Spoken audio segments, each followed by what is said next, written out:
Des pneus incendiés, des vieux débris ajoutés pour attiser les flammes et y brûler la photo du président sortant Mohamed Abdullahi Mohamed dit Farmajo. Et lorsque son effigie n'est pas jetée au feu, elle est piétinée avec rage. Ils sont des dizaines à défiler ce dimanche dans les quartiers nord de Mogadiscio pour appeler à son départ, alors que le Parlement vient de prolonger son mandat de 2 ans jusqu'en 2023.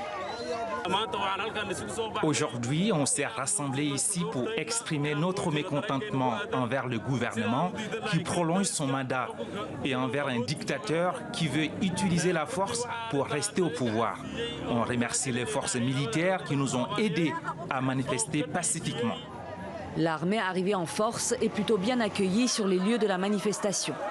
Des camionnettes chargées de soldats ont assuré la sécurité dans le quartier de Faga.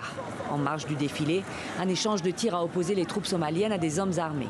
Selon la police, des miliciens mobilisés par l'opposition. Plus tard, un second échange de tirs a eu lieu à Marinaya, un quartier proche où réside l'ex-président Hassan Sheikh Mohamud, l'un des chefs de l'opposition. Sur Twitter, ce dernier a accusé les forces loyales au président d'avoir attaqué sa maison.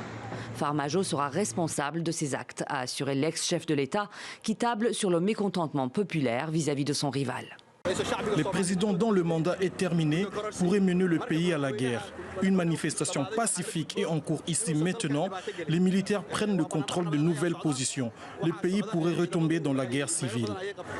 Ce dimanche, les échanges de tirs n'ont pas fait de victimes, mais l'impasse politique demeure.